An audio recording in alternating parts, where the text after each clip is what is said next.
Family drama is a nightmare, whether it's your new stepmom nagging you to spend time with your dad or a generational curse that sends your wife to an early grave. This guy just wanted a quiet life far from his dysfunctional hometown, but fate and a creepy doll from hell had other plans. Now he'll have to unravel a decades-old mystery involving ghosts, dummies, and plenty of close shaves with a detective who's hot on his trail. Can he crack the case, clear his name, and avoid taking the rap for his wife's murder? Find out as we break down the mistakes made, what you should do, and how to beat the dummy's curse in dead silence. Young husband Jamie has promised his wife Lisa a gourmet meal as soon as he finishes up some repairs to the kitchen sink. With no end in sight to his task, his wife playfully suggests ordering takeout instead. But this slice of domestic bliss is soon to be interrupted by a knock at a door, an omen that marks the beginning of the end for the happy couple. In the hallway, Jamie finds a mysterious package wrapped in brown paper and twine. There's no shipping label or return address, just his name scrawled in black ink. They unwrap the strange bundle to find a weathered black case. Inside the case? Oh, just the most unsettling ventriloquist dummy known to man. Fiddling around with her new son, Lisa is reminded of a poem from childhood, something about a woman named Mary Shaw who had a lot of dolls. She can't quite remember how it goes. She places the dummy on the sofa, and the two are surprised to see its jaw pop open all on its own. On that note, Jamie leaves to fetch the takeout while his wife stays home to play with her dolls. Lisa props up the dummy in their bed as a little surprise for her husband. Throwing a sheet over the wooden boy, her attention is drawn to the sound of music playing in the living room. Has Jamie come home with dinner and turned on the stereo? Maybe not. As the music fades, Lisa begins to sense that she's not alone. The dummy is still where she left it, but the little scene she'd staged to scare her husband is giving her the creeps instead. As she reaches for the sheet to double-check her handiwork, some unknown force sends her flying across the room. She desperately tries to drag herself to safety, but it is no use. In her terror, she lets out a blood-curdling scream as she's dragged back into the bedroom. A rain-drenched Jamie returns home with a single red rose for his blushing bride, completely unaware of the horror that waits inside the apartment. Stepping through the door, he's immediately confronted by the whistling kettle Lisa left on the stove. As he takes the kettle off the heat, he calls out to his wife, who answers from the other room. He walks towards the sound of her voice, only to slip on something slick in the hallway. Turning on the light reveals a gory scene with blood splattered all over the floor and walls. Still, Lisa sounds calm despite her husband's sudden panic. She says that she has a surprise for him, and lightning flashes to reveal a strange silhouette in the bedroom. On the bed, a figure is tented beneath a blood-stained sheet. It's the same spot where Lisa had staged the dummy, but whatever is under there now is much bigger than the wooden doll. Jamie moves towards the bed with caution as Lisa laughs wickedly in the other room. Finally, he unfurls the sheet to reveal his wife's disfigured body, frozen in a state of sheer terror. Even worse, it seems her tongue has been misplaced. Stunned in silence, Jamie trips backward over the dummy, which lies on the floor with a frozen grin. Location change. Okay, there's nothing more annoying than a knock at the door at dinner time. Unless the uninvited guest also happens to be a demented doll who's about to tear your life apart. Jamie's new wooden pal clearly has something to do with his wife's unfortunate demise. So what exactly are we dealing with here? You know, the practice of ventriloquism dates back to ancient Greece, when it was believed that performers harnessed supernatural forces that allowed them to channel the voices of the dead. By the late 1700s, ventriloquism emerged as a popular form of entertainment at road shows and fairs, though at this time the acts mostly consisted of performers throwing their voice, producing sounds that seemed as if they were coming from far away. Puppets became commonplace in routines by the 1800s, giving us the style of ventriloquism known today. So, with this history in mind, whoever is behind Lisa's death clearly knows their stuff. From speaking for the dead to throwing their voice, they're pulling out every trick in the book. Unfortunately, the culprit is nowhere in sight, unless we consider the most obvious suspect, the doll itself. You know, tales of killer dolls with a mind of their own are as old as puppetry itself. So, is it possible the dummy Jamie finds on his doorstep could be responsible for this heinous crime? And if so, how can he deal with this unfeeling, glassy-eyed psychopath before it kills again? The first order of business is to inspect the doll's back to make sure the little switch hasn't accidentally been flipped from good to evil. All jokes aside, there are countless examples from TV and film that show how to handle a dummy who's up to no good. For starters, it would be helpful to determine exactly what force gives the doll its power. Is it brought to life by a father's love like Pinocchio, or the result of an arcane voodoo ritual like Chucky in Child's Play? Given the twisted and bloody nature of its deeds, I think we can rule out the love angle in this case. This doll is obviously ruled by the forces of darkness, and it shouldn't take killing your wife to see it.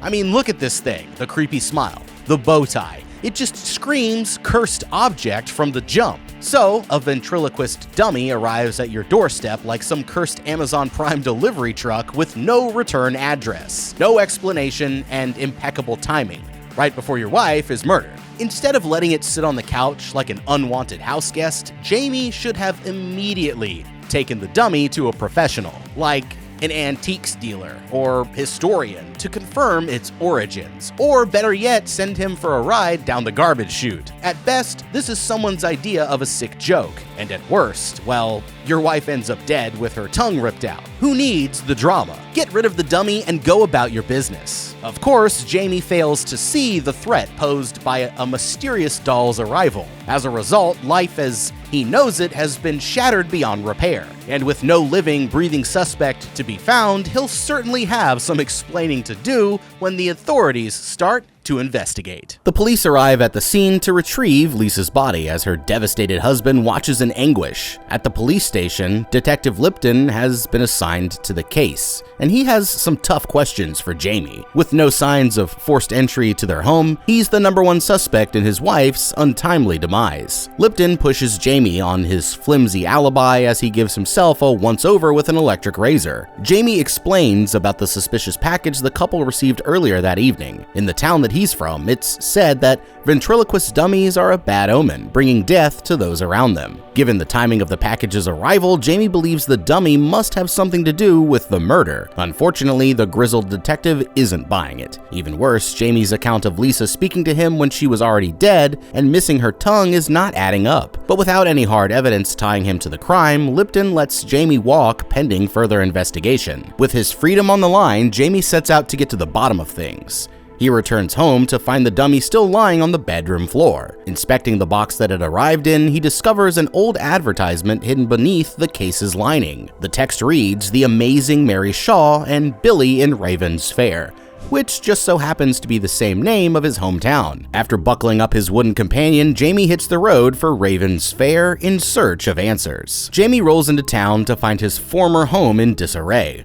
All the stores appears to be out of business, and the streets are littered with trash. He continues on his way towards a stately mansion where a groundskeeper parts a large iron gate to allow him entry to the sprawling property. At the manor's front door, he's embraced by a spirited woman who seems very happy to see him. She introduces herself as Ella, his new stepmother. It seems like a lot has changed while he's been away. Jamie brushes past Ella and proceeds inside to find his father. Deathly pale and confined to a wheelchair, the old man is not looking so hot. Ella explains that he suffered a stroke just 2 months ago, which Jamie would know if he ever returned his phone calls. Dearest Daddy explains that his brush with death has changed him, and vows to be there for his son in his time of need. He even insists on making the arrangements for Lisa's funeral personally with the local funeral director. Unfortunately, Jamie is not having it. He's not there for charity. He only came to ask his dad a question.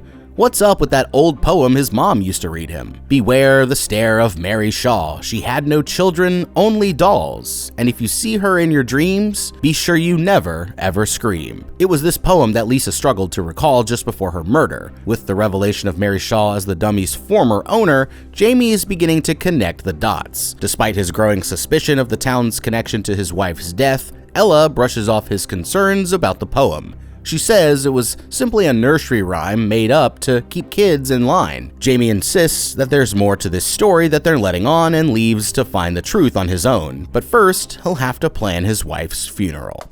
Alright, Jamie, we get it. You're grieving. You want answers, and you think playing detective is the best way to go. That's admirable, but buddy, you need a plan. Let's break down all the glaring red flags you ignored and suggest some useful strategies that don't involve stumbling blindly into the supernatural. First things first, if he really wants to get to the bottom of Lisa's murder, keeping the cops off his case will be a top priority. With no signs of forced entry and a flimsy story about his dead wife talking to him after her tongue was ripped out, it's easy to see why he'd be the prime suspect. Detective Lipton here is obviously burnt out. I mean, the guy can't put down the Norelco long enough to complete a simple interrogation, and he's certainly not interested in any wild tales about mysterious packages or talking corpses. To avoid arousing further suspicion, Jamie needs to play it cool, which means not telling the detective that a haunted puppet did it. Instead, he should request forensic testing on the dummy. Hello? Fingerprints, DNA, trace evidence, anyone? Security footage from his apartment complex, and an autopsy from a private pathologist. If the supernatural is really involved in Lisa's murder, there won't be normal human evidence, and Lipton will have no choice but to investigate further. Speaking of evidence, there's the old flyer Jamie finds concealed inside the dummy's case. This seems like a major clue, but instead of digging deeper, he simply hits the road at the first sight of the words Raven's Fair. Instead of using the discovery as an excuse for a solo road trip, Jamie should take the ad to be examined by a historian, a librarian, or even a private investigator specializing in old records. Public archives, newspaper, microfilm, and property records might reveal exactly what happened to Mary Shaw, and why something or someone close to her could be out for blood. The more he knows before stepping into Raven's Fair, the better prepared that he'll be. And as for Jamie's old hometown, the place has seen better days. Abandoned shops, trash-strewn streets, and eerie silence? That's not a town, that's the opening level of Silent Hill. Is this simple economic depression, or is something more sinister afoot? Before waltzing into his childhood home, Jamie should stop at a local diner or bar, because even cursed towns have at least one of these still standing. Small town gossip is gold, and the oldest, most bitter resident is usually the best source. Buying someone a coffee and asking about what's happening here could give him crucial insights like who exactly was Mary Shaw, and why would someone send one of her old dummies to his house. And the red flags keep coming as soon as Jamie arrives at his father's doorstep. So Dad is wheelchair bound, eerily pale, and suddenly interested in being a good father after years of indifference? Yeah, no. That's suspicious. Also, he conveniently forgot to mention that he's remarried. I don't care how estranged you are. If you suffer a debilitating stroke and get married in a relatively short period of time, the news is going to reach your next of kin one way or another. Now, aside from his all-new lovable demeanor, something else just seems off about Jamie's dad. For starters, this house screams old money, so you'd think he'd know better than to wear a tuxedo before cocktail hour. That's evening wear, homeboy. But aside from the attire faux pas, this getup reminds me of someone. Well, I'm sure that's a coincidence, but if Dad's really in such bad shape, it may be time for a checkup. I mean, is Jamie just going to take the word of this gold-digging younger woman who showed up out of nowhere that his father is all right? Just look at that skin tone. Who knows what a close examination by a trusted medical professional might reveal? Perhaps even a mortician could have a look.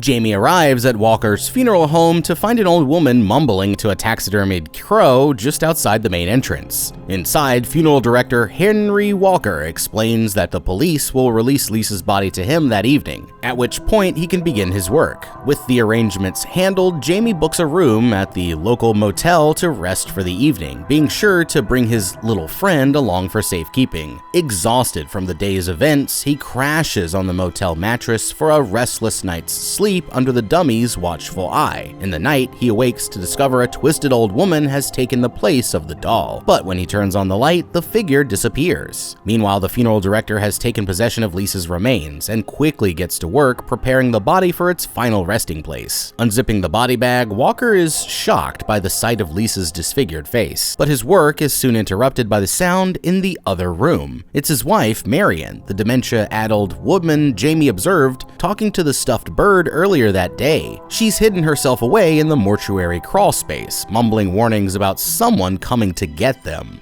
Walker coaxes her out of her hiding place and sends her back to bed before returning to the task at hand. As part of his process, he photographs Lisa's grim expression with an old-timey camera. The following day, beneath a somber gray sky, Jamie joins a small group of mourners at the cemetery for his wife's graveside funeral service. The air is heavy with grief as friends and family say their final goodbyes. After the ceremony, Jamie drifts away from the gathering into the dense woods surrounding the cemetery grounds. An old woman emerges from the shadows, Marion. Her expression is wild as she descends onto the grieving husband with a bizarre warning. Mary Shaw is to blame for Lisa's death. Yet even as she's dragged off, Marion manages one final, chilling piece of advice: bury the doll. Now alone in the cemetery woods, Jamie clears the vines from an overgrown headstone to reveal an inscription: Mary Shaw. If the gravestone is to be believed, she's been dead since 1941. With the clues piling up, Jamie speeds back to the motel to get a closer look at the doll. He discovers the name Billy etched into the back of the dummy's neck. Oh, he's seen enough at this point. With Billy riding shotgun, Jamie races back to the cemetery, flashlight and shovel in hand. He again locates Mary Shaw's grave along with several smaller headstones. Each of these markers bear the initials MS, followed by a single name. Jamie finds the headstone labeled Billy and gets to digging, with his efforts revealing an empty doll-sized coffin. He stuffs the dummy in the box for a permanent dirt nap and heads back to his car, where he is accosted by a strange, laughing figure who moves through the darkness, including the infernal doll. But when he jumps from the vehicle to confront his attackers, he finds that he's all alone.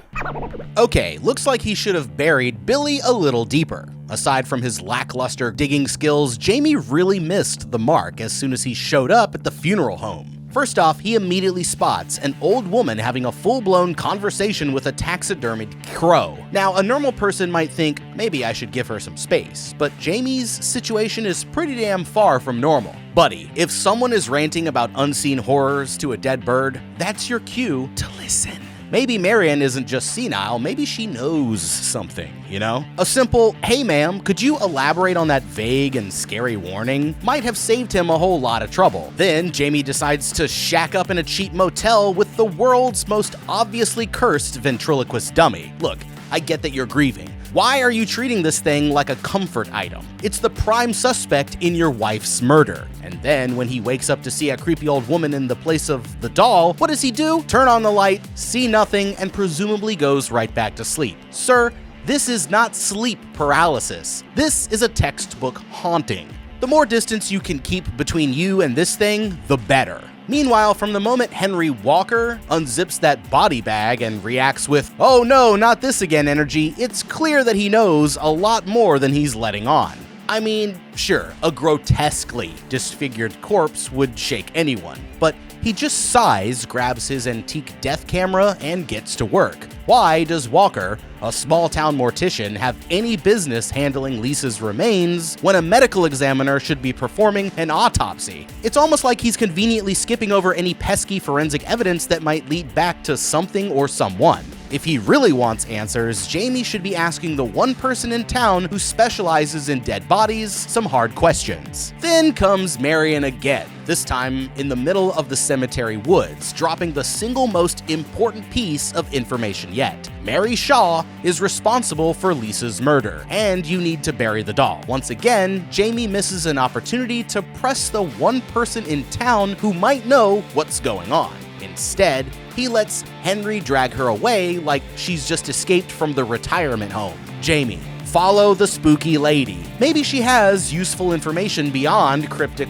one-liners. For once, Jamie actually makes a good decision when he decides to bury the dummy. But let's be real, he barely committed. A shallow grave in the same haunted cemetery where all the other cursed dolls are apparently memorialized? at least nail the coffin lid shut, and if he really wanted to be thorough, he should have gone full scorched earth, chopped Billy into tiny pieces, doused them in gasoline, and set the whole thing ablaze. Maybe even scatter the ashes in different time zones for good measure. Instead, he basically tucked the thing in for a nap and walked away like that would solve all his problems. Spoiler alert, it did not. With a long night of miniature grave digging behind them, Jamie returns to the motel for a much-needed shower, but bath time is soon interrupted by a most unwelcome visitor. Billy is back, accompanied by the pesky Detective Lipton. Lipton questions Jamie about the origins of the doll. What exactly is it and why did he bury it? Putting on his best ventriloquist routine, Lipton interrogates Jamie over the doll's connection to Lisa's murder. In a case which he remains the #1 suspect, Jamie fills the detective in on the legend of Mary Shaw and explains that he was simply returning Billy to his rightful resting place. Lipton is not buying a doll-obsessed ghost as a murder suspect, but decides to leave Jamie alone pending further investigation. He takes his new friend with him as evidence and exits to the neighboring motel room. With his plan to bury his problems foiled, Jamie regroups as Detective Lipton eventually drives off, and Jamie seizes the opportunity to make some moves of his own. After stealing the dummy from the detective's room, he returns to the funeral home to interrogate an elderly dementia patient. For once, Marion doesn't have much to say. She refuses to elaborate on her previous warnings about the doll and the curse of Mary Shaw. Jamie keeps up the pressure until Walker comes to his wife's rescue. The old funeral director is noticeably shaken by the sight of the dummy, and Jamie pleads with him to tell what he can about Mary Shaw. Walker reluctantly agrees, and they head inside to talk. As Walker tells it, the story goes like this. In the glory days of Raven's Fair, the town built a grand theater out on Lost Lake. Once, when he was a boy, he visited the theater to see a performance from the famed ventriloquist, Mary Shaw. Accompanied by her son, Billy Shaw put on a dazzling show that included such feats as throwing her voice long distances into the crowd. But one bratty kid in the audience was not impressed and interrupted the act to announce that he could see her lips moving. This accusation gets Billy hot under the collar, and the irate dummy shouts back that he's just as real as any kid. As Mary urges him to continue on with the show, her words overlap with those of her wooden son, to the amazement of the audience. How could she manage to produce two distinct voices at the same time? The young Walker was more disturbed than impressed by this trick. His apprehension spread to the rest of town when the disbelieving boy from the audience went missing soon after the performance. Mary Shaw was following the boy's disappearance, and the crime was never solved. In her final will and testament, Mary Shaw left behind one chilling request. She was to be buried alongside her beloved dolls, all 101 of them. Following her murder, her body was transported to Walker's mortuary, then run by the current proprietor's father. But preparing Shaw for burial was no ordinary task. In a grotesque twist, she had one last demand. She wished to be transformed into a doll herself. It was Walker's father who bore the grim responsibility of carrying out this grim request. However, young Walker, driven by a dangerous mix of fear and curiosity, couldn't resist the urge to see his father's handiwork for himself. Sneaking into the embalming room late at night, he crept past shelves lined with porcelainized figures and surgical tools. There, resting in a casket, was the lifeless body of Mary Shaw, her transformation complete. In an instant, the casket went tumbling forward and Shaw's corpse spilled onto the cold floor with a sickening thud. A wave of sheer terror gripped the boy, but his horror was only beginning. Before his eyes, Shaw's body rose eerily into the air as if suspended by unseen strings. Frozen with fear, he huddled in the corner until his father arrived upon the shocking scene. Young Walker knew the truth. What he had just witnessed was something far beyond the realm of the living. Walker goes on to explain that this era marked the beginning of the end for the town's prosperity. As soon as Shaw was buried, a string of unexplained murders began plaguing the town. In each case, the victims were found without their tongues, their bodies posed as if preparing for some gruesome family portrait. Walker explains that no one in the town dares to speak Mary Shaw's name to this day. They know that as long as her victims continue to scream, she will never stop killing. Hence the warning from the childhood nursery rhyme. Walker's tale raises more questions than it answers, but at least Jamie has a few new leads. For starters, it's time to check out the old theater on Lost Lake.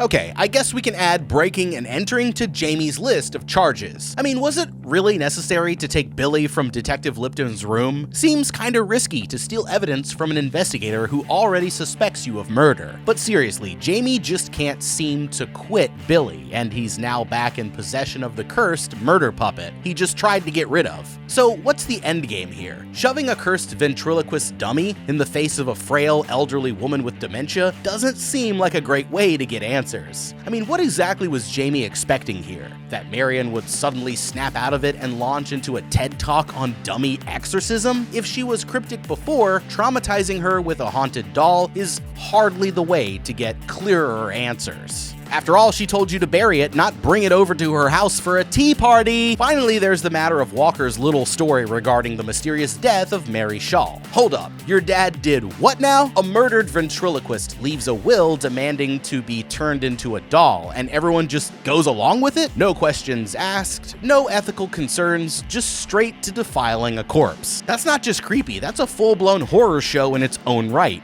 And yet, Jamie barely blinks at this bombshell revelation. If Walker's father was willing to stitch up a body like a f***ed-up human Build-A-Bear, what else was he involved in? If this was some occult ritual disguised as an embalming request, Jamie just stumbled into a much bigger nightmare. As Detective Lifton digs deeper into the mystery of the buried dolls, Jamie continues his own investigation, determined to uncover the truth about Mary Shaw. His search leads him to the Lost Lake, where her infamous old theater still stands. Its once grand facade now nothing more than a decaying relic of the past. Time has not been kind to this place, and the bridge that once connected the island to the mainland has long crumbled into ruin. With no safe passage across, Jamie scans the shore and spots a battered rowboat. Bracing himself, he climbs in and begins to paddle towards the island, creaking of the oars the only sound cutting through the eerie silence. Upon reaching the other side, he steps into the theater's grounds to take in the full extent of its decay. The once ornate building is little more than just a shell of its former self, with sections of the roof collapsed inward and plants creeping their way through the broken walls. Making his way past the broken seats in the overgrown auditorium, Jamie moves towards the stage, knowing that somewhere beyond it lies what he came for, Mary Shaw's private quarters. Navigating to the backstage area, he finds himself on a rusted metal catwalk suspended high above the stage floor. The old framework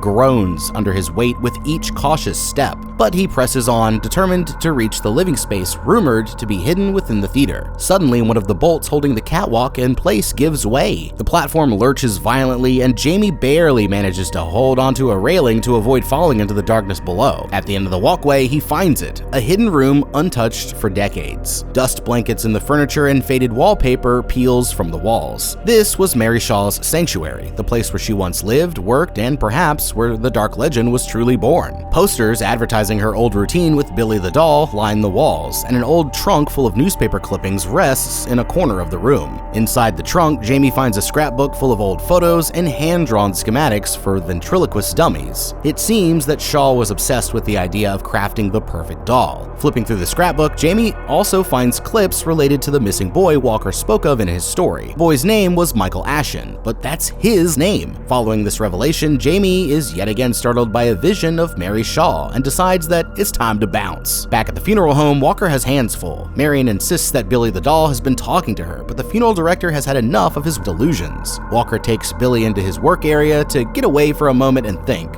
Here, he retrieves a shovel to once again return the dummy to its resting place in the cemetery. But before he can get it to work, it sounds like Marion had wandered into the crawl space again. Exacerbated, Walker searches the cramped space for his wife, but she's nowhere to be found. He follows the sounds of her mumbling deeper into the dusty crawl space until the door swings shut behind him. Walker pleads with Marion to open the door when suddenly he senses something behind him in the darkness. In spite of nursery rhyme warnings to the contrary, Walker screams in terror at the sight of Mary Shaw. That's good enough for the ghoul, who pounces on him and forcibly removes his tongue, and the curse claims another victim.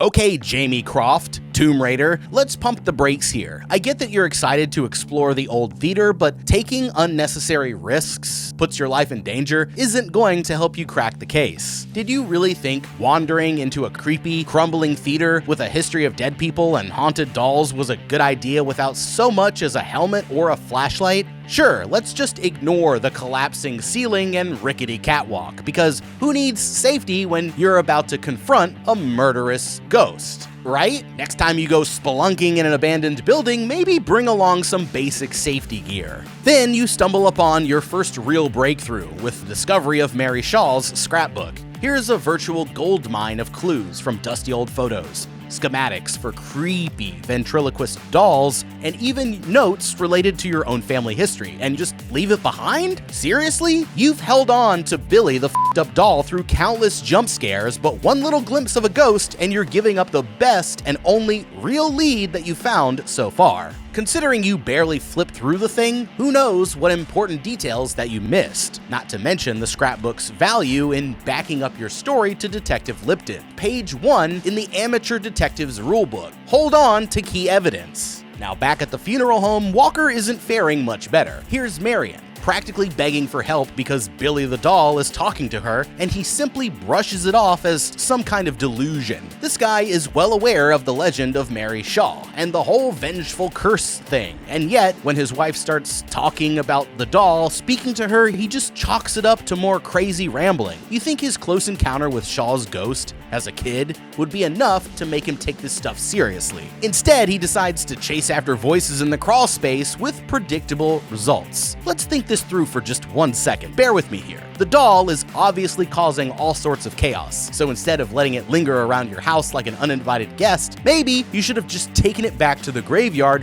where it f***ing belongs. You know where it came from in the first place? If you'd simply returned Billy to his resting place like Marion urged from the start, you might have ended the doll's supernatural influence on your household. As an undertaker, a quick trip to the cemetery with a shovel is right in your wheelhouse. It might have even saved you from a much bigger headache, or in this case, tongue ache. Sometimes the simplest solution is the best one. But Walker clearly wasn't using his head. The old man takes whatever secrets he had left with him to the grave, and Jamie is left to put the pieces together on his own. Jamie races back to the estate to confront his father about their family's connection to the local legend. He finds Ella and his dad seated in the dining room for dinner. Jamie accuses them of lying to him about Mary Shaw, and his father finally agrees to fill him in on the truth. Ashen, the boy who went missing decades ago, was Jamie's great uncle. When he disappeared, Mary Shaw was the lone suspect, but no one could prove she was involved. So members of the Ashen family and the local townsfolk got together to deal out their own brand of justice. The mob confronted Shaw in her room at the theater, cutting out her tongue and ending her life, but Mary Shaw did not stay dead. One by one, each of the men involved in her slaying were murdered and found with their tongues ripped out. The same happened to their wives and even their children. The curse continued on like this through the generations into the present day. Jamie's father claims the distance he'd kept up between them was only a means of protecting him, but Lisa's death showed the futility of running from their shared fate. In the end, Mary Shaw will come after all of them. Vowing to put an end to this curse once and for all, Jamie storms out and immediately bumps into Detective Lipton at the front door. In addition to investigating the murder case, Lipton is now on the hunt for his missing doll, along with 100 or so of his closest friends. It turns out someone dug up each and every dummy that was buried in the cemetery, and he intends to find out why.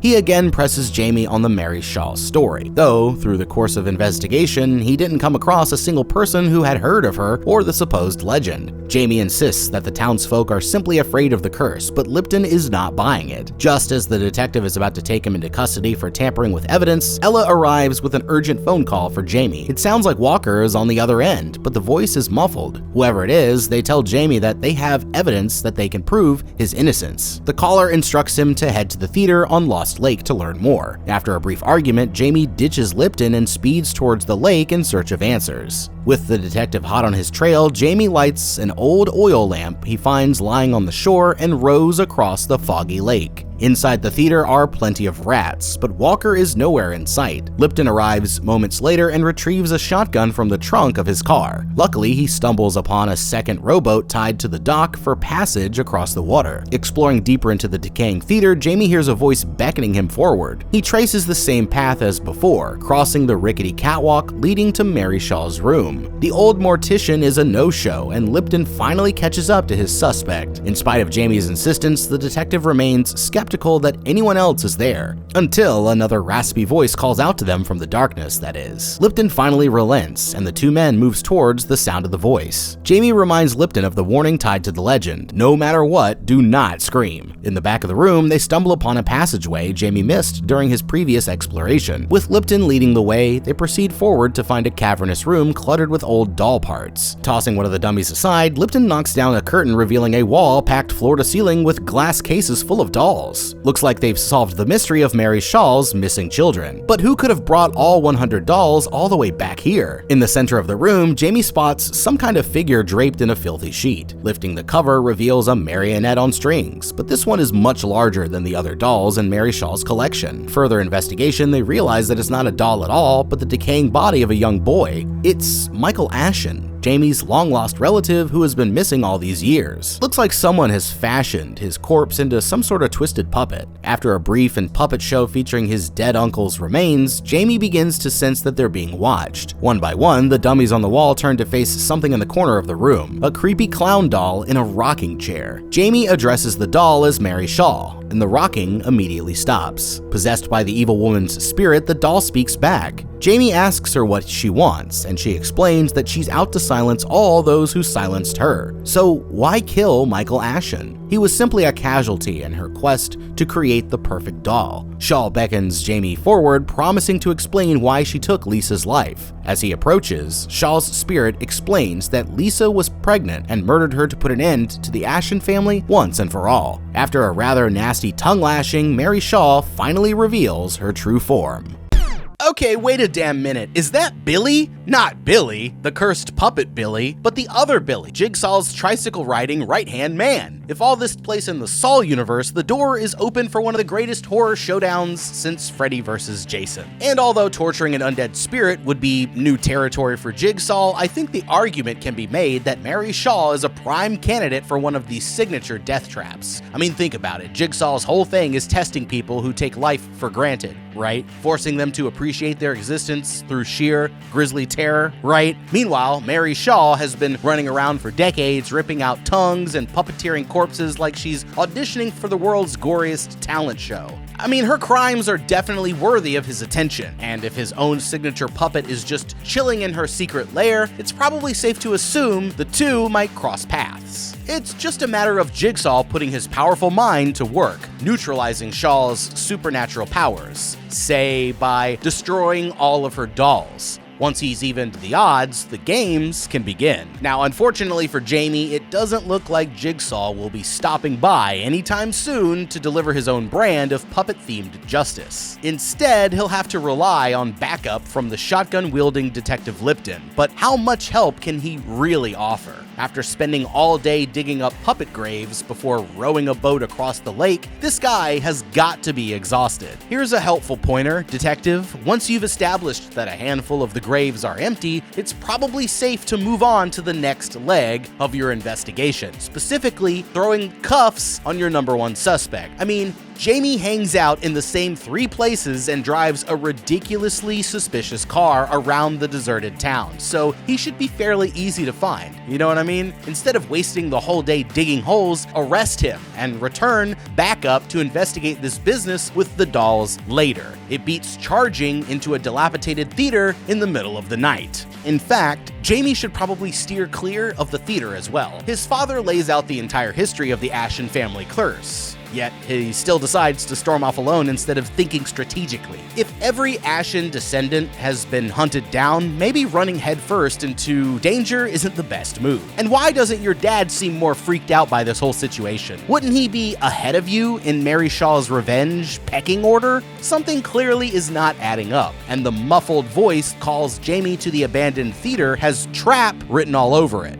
As eager as he is to clear his name, Jamie might be better off to go with Lipton for now, rather than facing off with a vengeful spirit on its home turf, which is exactly what they'll have to do if they hope to get out of this. Detective Lipton blasts the undead puppet master with his shotgun, and the ghost evaporates in a cloud of dust. Jamie soon notices a change in one of the dolls on the shelf. It looks like Shaw's spirit is inhabiting one of her wooden children, so Lipton gives this doll a taste of the shoddy as well. One by one, the dolls' faces contort as Shaw possesses their bodies. Lipton blasts each dummy as her spirit moves from one to the next, but with just under 100 of them left, there's no way he can handle them all. Jamie decides to speed up the process by smashing his lantern up against the wall to torch the lot of them. That just leaves Mary Shaw's prized creation, and Michael Ashen's corpse dummy rises into the air under its evil master's influence. With the fire raging, the two men have seen enough. They book it out of Shaw's hidden lair and through her former apartment towards the backstage catwalk. it's here that things take a turn for the worse. As they make their escape, the force of their footsteps knocks several bolts loose from the rusty metal catwalk. The support gives way, and while Jamie hangs on for dear life, Detective Lipton falls towards his doom. But before his body hits the ground, Lipton's panicked screams empower Mary Shaw to claim her latest victim. Lipton falls lifeless to the ground, and his trusty electric razor clatters uselessly on the floor by his body. Jamie pulls himself up onto what's left of the metal structure and finds himself face to face with the last person he wants to see. Though he manages to hold back his screams, the sight of the ghoul sends Jamie plummeting to the ground, crashing through the rotten floor and onto the waters of the lake below.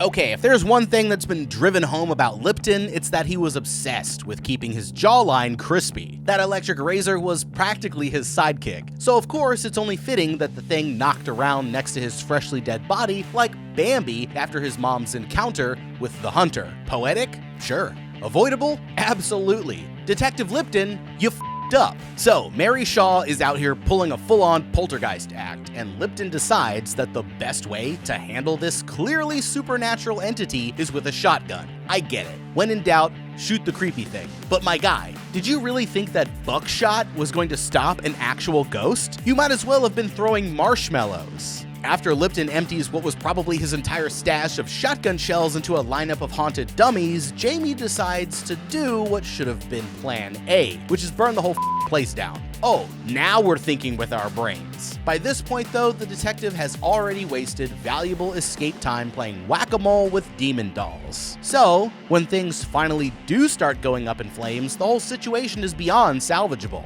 Then, when they finally make their escape, the bungling detective makes another tragic mistake by trusting the integrity of a rickety antique walkway. To be fair, this one's not really his fault, but let's just say that if you see a rusty metal catwalk in an abandoned haunted theater, maybe don't sprint across it like you're trying to qualify for a track meet. I'm just saying. The moment Jamie grabbed onto the rail for dear life and Lipton went tumbling into the abyss, we all knew what was coming. It wasn't the fall that killed him, it was his inability to shut up on the way down. And here's where Lipton made the biggest mistake of all. Jamie gave him the most crucial survival tip for making it out alive. Do not scream. And what does our brave detective do the second he starts falling? Oh, he screams his absolute lungs out like a kid on a roller coaster.